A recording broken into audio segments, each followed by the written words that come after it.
Welcome to the Brother Henry and You Show. I am your host, Henry Harris.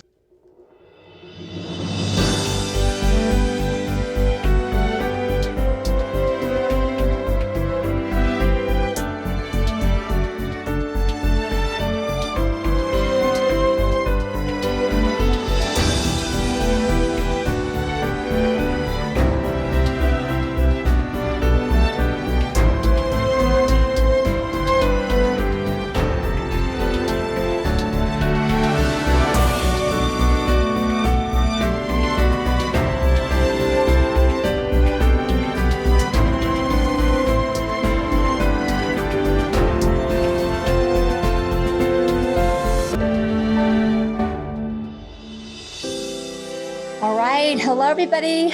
I am so honored to be on the Brother Henry and You Show as a co-host. And I have a great message today. It's actually one that's making me happy. So I figure it'll make you happy too. And we're going to talk about Thanksgiving, getting back to your happy place. And then once you're in your happy place, helping you to stay in your happy place. That's not the full title. It's just kind of the addendum, the tagline. You know, Thanksgiving is a deceptively simple practice. And we kind of live in a culture where it's kind of sexy to be cynical. And there's an attitude of entitlement. And cynical and entitlement, those attitudes will make you miserable, right? Because it's all about what someone owes me. So I'm all mad that I haven't gotten it, or if I have it, I don't really appreciate it, right? And so, you know, we have a lot of emotional fallout. And God is so amazingly wise. He knows how we're wired. He knows what helps us live a full and happy life. And so one of those things that he over and over and over again either talks about directly or indirectly is this attitude of Thanksgiving. And it's really an attitude. What are you filtering your life through? And we all know junk happens. We all know, man, sometimes you're just pummeled and it's one thing after the next, after the next, after the next. There's a lot of unfair in life. And Jesus was pretty clear-eyed and no bones about it, right? In this world, you will have tribulation, but cheer up, I have overcome the world. So you were placed in a world that is imperfect. And who we are with our fallen mindsets and all of these different things, that's not who we are. How we think and how we act is imperfect. Who we are is perfect because we're in the image and likeness of the one who is perfect. And we are that as he is, so are we in this world. But walking that out and dealing with the dynamics of the stuff that is painful, that is unfair, that is unjust, all of that can sometimes get us in a place where we add misery to misery. Okay. You know, you don't have a lot of control over the things that happen to you. You really don't. And I would really disagree with any philosophy that says, you know, you can control that. But you do have control, self-control over your attitude. And it's not just this, well, garbage things happen to me, but I'm just going to put on a Pollyanna face. No, this is not Pollyanna. There's so much to be thankful for. And in our distress and our pain and our challenges, sometimes it's really hard to remember. But as a discipline to practice, this is just a good discipline to practice, spinning things into the thankful zone. Doug Addison talks about, you know, flipping things. So you have this negative thing, and you flip it into something positive. I know a lot of people who have a negative thing and they'll make it more negative. Or a positive thing happen. Yeah, but they'll flip it into a negative. Those people to a person are generally unhappy and depressed. So God, in his wisdom, one of the things for our emotional well-being for our relational well-being, for opening up spaces of possibility where we can see him move and be all that he called us to be in his image and likeness. This whole attitude of Thanksgiving is huge for that. And, a lot of times the non-sexy things like Thanksgiving, okay, instead of being cynical and knowing it all, right, open up something really gorgeous and amazing and sexy. I like to use that term because it's so not religious. But, it opens something beautiful, okay? And so I'm gonna just remind you of probably what you know, and then just encourage you. It's like, yeah, I really want to do this, like for me and for other people and for the world. Thankful people are happy people. So let's talk about this. I'm going to take you to Isaiah 51:3 from the Passion Translation.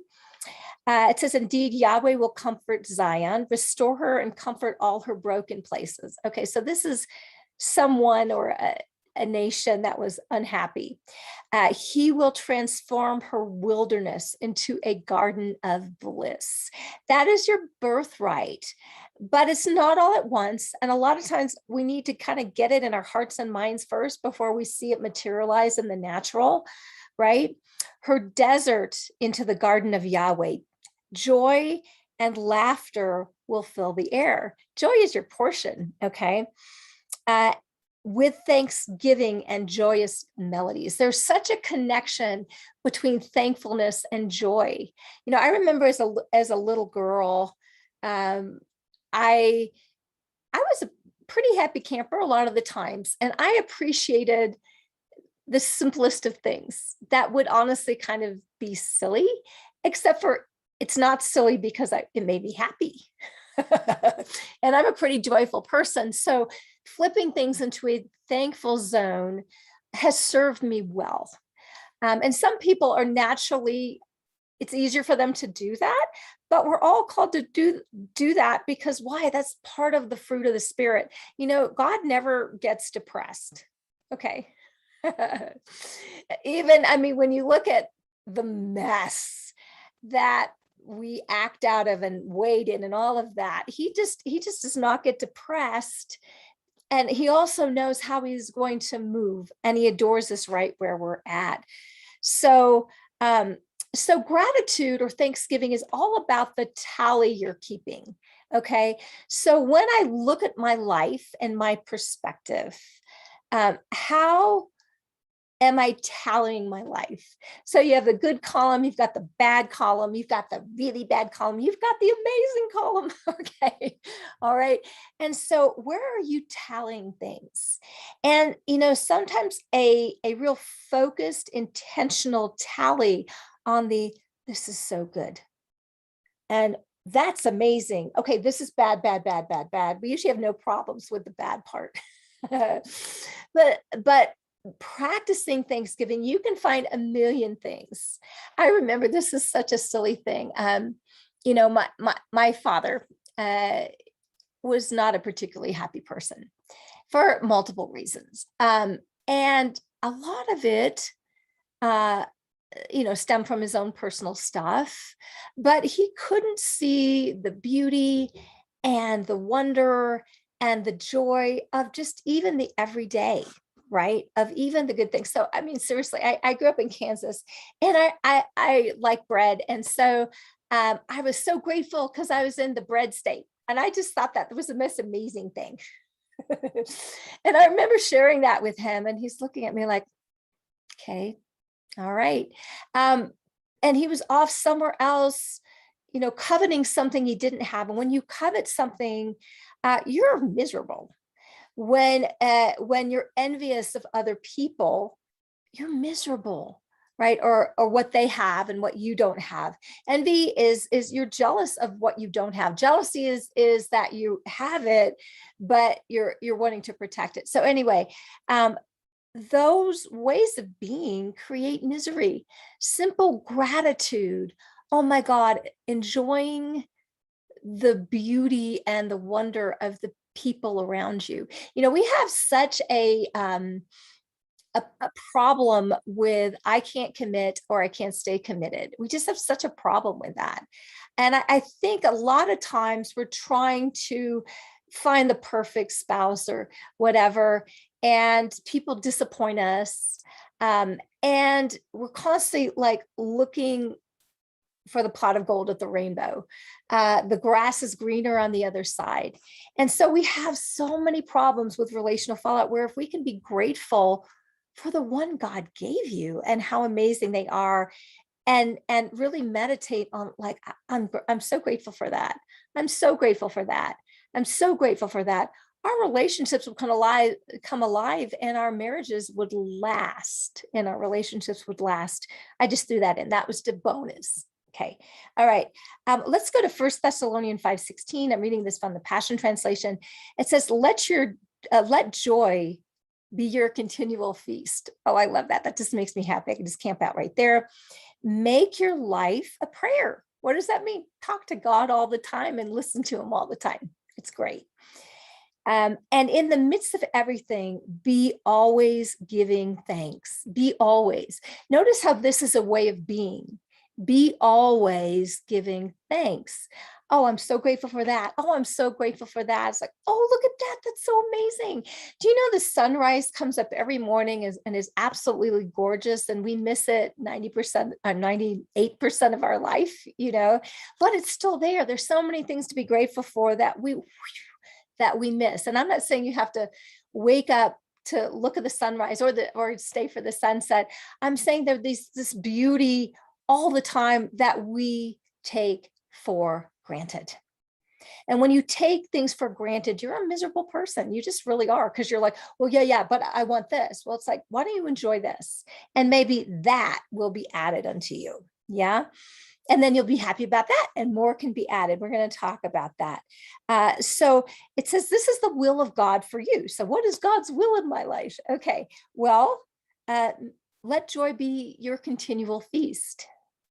Make your life a prayer. Talk to me all the time. This is about intimacy. Be happy.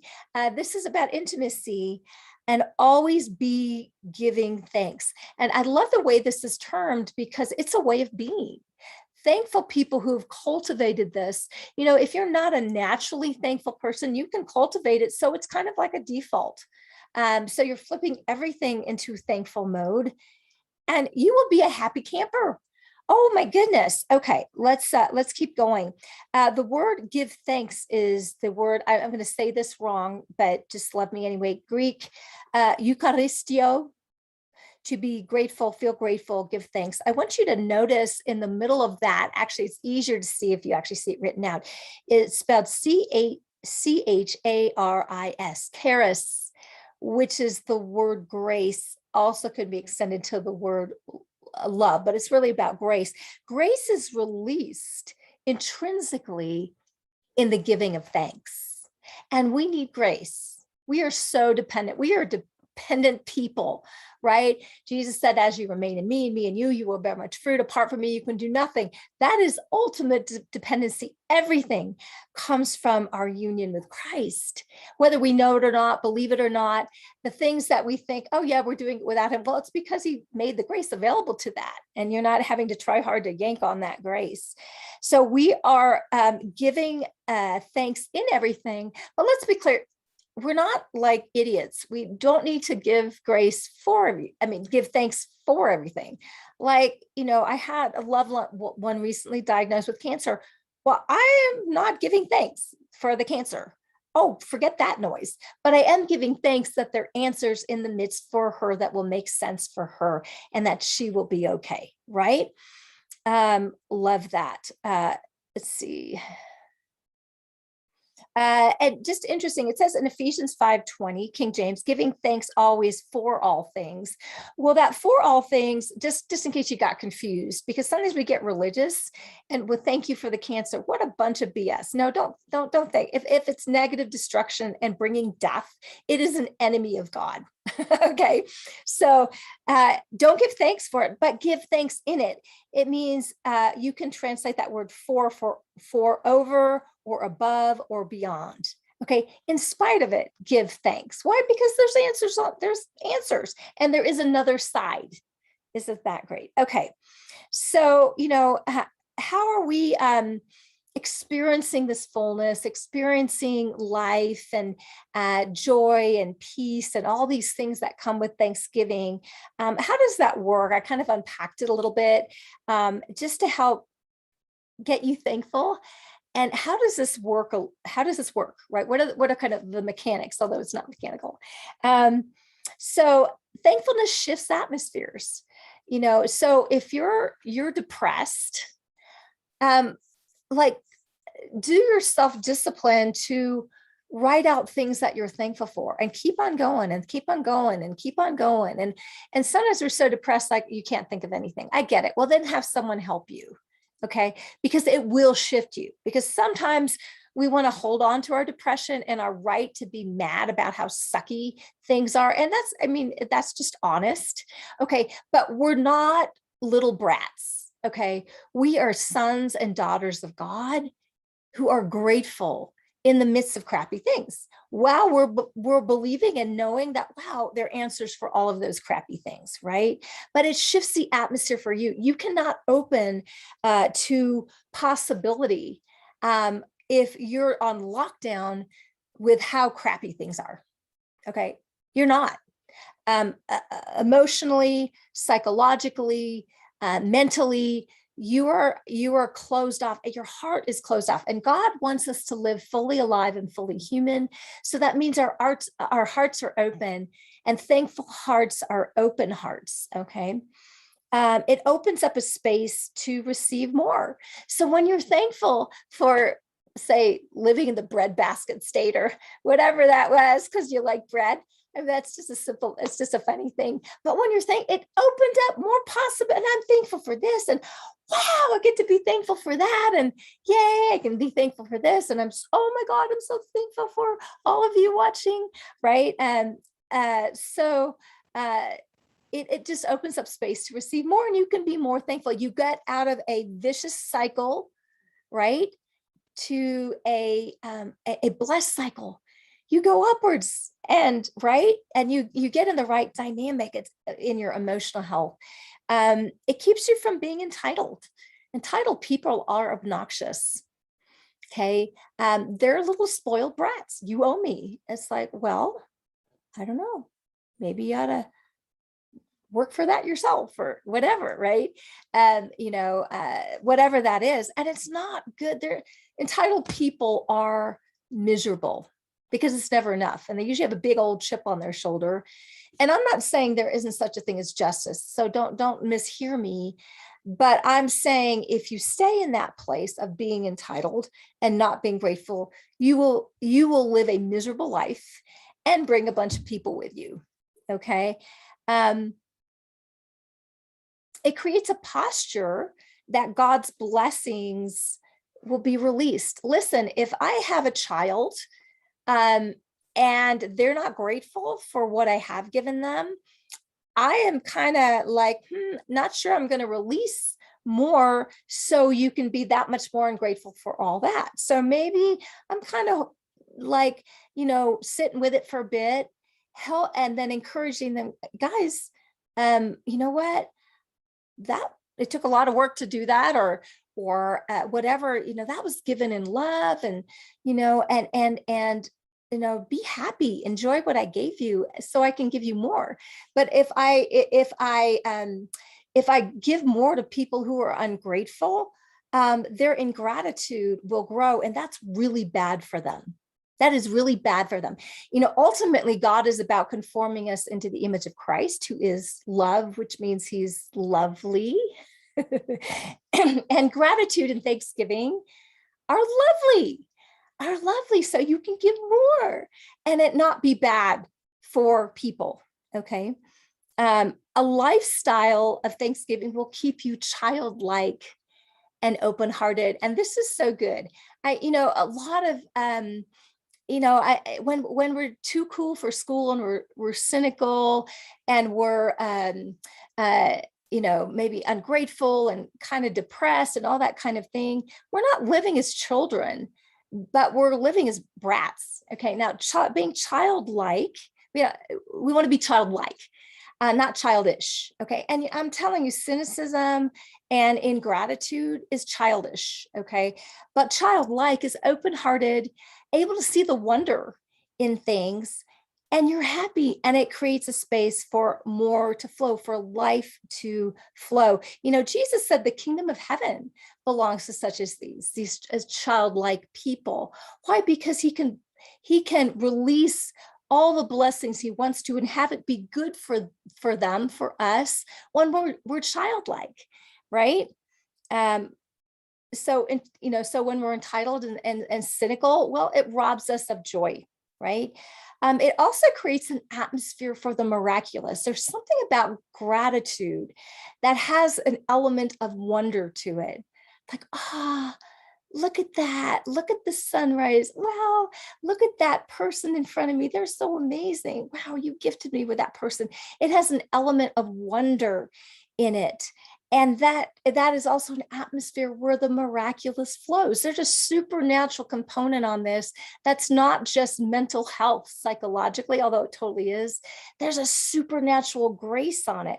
Well, Jesus said, he said, pray all the time, be joyful, pray all the time, and give thanks. This is my will for you. So ding to ding ding. This might be a really, really good thing. And this might actually work for you. And it's his will because it keeps us happy. He wants happy kids. Okay. So let's be happy. Lots of scriptures to support the childlike living, but it does create, every time Jesus was about to do a miracle, he is the express image of the Father. Every time that he was about to do a miracle, he would give thanks. So when he broke the bread, he gave thanks. Right? When he was about ready to raise Lazarus, he gave thanks. Why? Because it has an element of faith in it, or simple like trust, like, Papa, you're going to do something amazing here, so thank you in advance. Whew, we're going to have a fun time seeing how this puppy's going to land. Rather than getting, not that, let's take the Lazarus example. Okay, well, this is Jesus wept, right? Something horrible happened to his friend. And his friend's sisters are like, where the hell were you? Didn't say that, but that's the Catherine version. Like, where were you? Right? He would be alive. And so he weeps with them because he's a human. He has emotions, but he also knows there's something on the other side of death. Whew. Yeah, there's something on the other side of death. So he gives thanks for the answer to come on the other side of death, and Lazarus gets raised up, right? The provision piece, loaves and fishes. Wow, okay, we got 5 zillion people, right? How are we going to feed these with the loaves and the fishes? This is pathetic. And we could all get, you owe me, and get entitled. We can all get mad. You led us into the wilderness to starve us to death and all of these things. But wow, we have this. And so thank you for this. I'm going to break it and it will multiply. And I'm saying that is how the things in your life will operate. You break it open and it multiplies. So breaking it open, start creating your list. Keep a mental tab of the things you're thankful for. Flip the negative with a positive upsweep. And that is actually accurate. Yes, I love that. Okay. It guards our hearts. And keeps us connected with God's perspective. Guard your heart with all diligence, for out of it flow the issues of life. Well, I've got issues in my life I need answers to. And as I'm open-hearted with him, wise with boundaries towards things that need to have boundaries, okay, or people that need to have boundaries, but open-hearted towards him, the issues in my life get taken care of. Life flows. And in the meantime, while I'm waiting for answers or expectant for answers, I can settle down and be happy because I can trust in a God who adores me, who had the answers before I had the problem, who's the big A answer before the little p problem of the fall. It's the cure for negative complaining and whining. We have oh my goodness, there's so much whining going on. I'm just help me, Jesus. And sometimes I whine. So let me just help you. But I know it's like, oh crap, I just whined again. Sorry, Jesus, help me. Okay. And then I write because that's like, seriously. Okay, that's just silly. Ephesians 5:4, it says, let there be no filthiness or silly talk or coarse, obscene, vulgar joking, because such things are not appropriate for believers. But instead, speak of your thankfulness to God. Complaining fills the void of prayer. And so I'm not asking you to get all religious. I'm saying talk to God about it in your hurts. God, how could this happen? I'm sorry. Can I have 5 minutes of whining and then, okay, we'll get to the good stuff. You pour out your complaint to him. Okay. And then you're done. And then you can move on because you're like, I know you're going to help me with this. I'm just feeling this intensely. Right. And so as you're talking to him, because sometimes people just like they have such a habit of complaining and it just brings everybody down. It brings you down, keeps you down, and takes people with you. Well, that sucks. Those are the people who are like, okay, I'm going to avoid them. Love you. Bye. Right. But thankful people are people you want to be around. And they also help you open up in the realm of possibility of what the answers are and potential. These are the ones that are fulfilling their potential in life. We call that manifestation of the sons and daughters of God. They're being unveiled. Why? Because they're cooperating with what God says is good for us. He might know, so be joyful all the time. There's so many things to be joyful for in the midst, of things. Be in prayer, talk to God all the time. God, as I joke, I'm like, God, which melon should I choose? Because I don't want to thump. I don't have time to thump, or look for the umbilical yellow spot or whatever you're supposed to be doing for your melons. Okay, just tell me which one to get. Thank you. And, and so I talk to him all the time. And I'm authentic. Why? Because he already knows if I have a bad attitude. So Jesus, have a bad attitude here. I'm just going to linger there for about 5 minutes, express it to you. You can handle my toxicity. And then, okay, vent a little bit. Okay, now, all right, let's flip into the solution, right? And that will keep you in good stead. So I know this is coming out around the time of Thanksgiving in the US holidays. Yay. But this is a year-round message. We need to be thankful every single day. And it's great that we have a holiday in the US that specifically focuses on this, but we need this all the time. This is a 24/7, 365-day a year necessity for your well-being, for your living a life in abundance till it's full and overflows, for being a blessing to other people, right? Thanksgiving will help get you there into your happy place and keep you there. So I just want to thank everybody for joining. Thank you, Brother Henry, for letting me co-host the Brother Henry and You show. And everybody have a fabulous Thanksgiving if it's that season for you. And just have a fabulous Thanksgiving every single day. Love you. Bye-bye.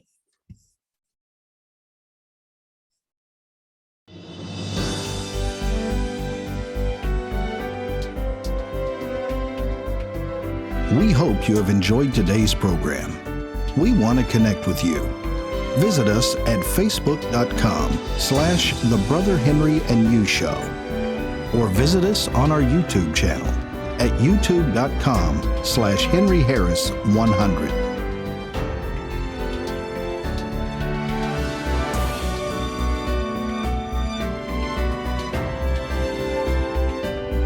We're so grateful you tuned in today and hope you have a fantastic day.